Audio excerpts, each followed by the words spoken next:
And here with us now is Penny Nance, President and CEO of Concerned Women for America. Penny, good to have you with us. Thank you for joining us. So the National Great to be here, Jenna. The National School Boards Association letter to the White House warned that America's public schools and its leaders are under immediate threat. And this was in response to Attorney General Garland's order that the Justice Department address an increase in harassment, intimidation, and threats of violence. Penny, is this about cutting parents out of their children's education? You know, I think it's even bigger than that. It's let's back up a second and recognize that we see a presidency that's teetering on the verge of collapse. We're seeing chaos at the southern border. We saw Americans die in the botched withdrawal from Afghanistan. We have a $28 trillion debt, and Congress is thinking of raising the debt limit so that the country can be more in debt. We're seeing chaos in the schools, and you're seeing finally parents who are standing up to this false ideology, this godless ideology, this gender theory nonsense. You have CRT, which is the opposite of creating unity, and parents are standing up and saying, what are you doing? One very small good thing that came out of COVID is it opened the eyes of parents all over this country of what their children were being taught.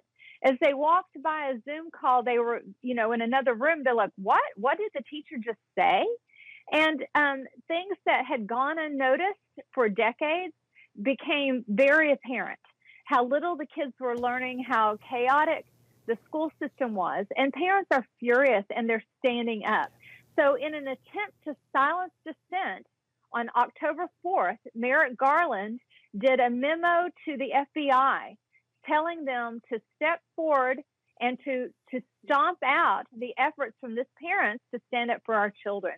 It is a nationalization of law enforcement that is being it's politics that's being weaponized against parents, and it is very frustrating and even more so dangerous. Penny, you live in Virginia, seen by many as the center of the national debate when it comes to schools. Last week, the Democratic candidate for governor, Terry McAuliffe, said, quote, "I don't think parents should be telling schools what to teach." You're a parent in Virginia. What's been the fallout? It has been cataclysmic for Terry McAuliffe. That really, Virginia has become the epicenter, and Northern Virginia, which is not conservative, it's not like Southern, it's not like Lynchburg, Virginia, where Liberty University exists. Northern Virginia tends to be a purple part of the state, or even a more liberal part of the state. But I'm hearing parents, moms who have not been politically active ever before, say this is outrageous. What we're experiencing at the hands of public schools who believe that they know better what's best for our kids, that they somehow can discern the kind of education and the kind of information that our children should receive.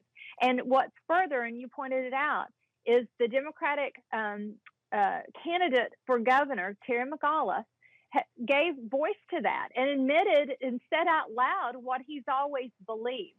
And that is, parents just need to be quiet, they need to back down, and they need to let the professionals take care of their kids. Parents strongly disagree with that, and I think you're going to see a lot of moms coming to the polls, suburban women that perhaps sat the last one out. They're going to be voting this time around. All right, Penny Nance with Concerned Women for America. Thank you, Penny. Thank you.